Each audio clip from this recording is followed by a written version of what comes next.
You've been told your whole life, save money. But what if saving money is actually keeping you poor? Here's the problem. Money sitting in your bank account is losing value every single day. Inflation quietly eats it, while you think you're being responsible. Saving isn't the problem, saving without strategy is. If your money isn't growing, it's slowly dying. Your brain isn't built to save, it's built for instant reward.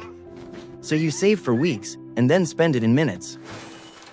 The truth is simple, saving money won't make you rich. Making your money work will. Step 1. Stop thinking like a saver. Start thinking like an investor. Step 2. Every dollar should have a job, growth, skills, or income. Step 3. Invest in skills that increase your income, because income beats saving every time. The fastest way to have more money is not to save harder. It's to earn more and use money smarter. Saving money feels safe, but real growth starts when you stop protecting money and start using it.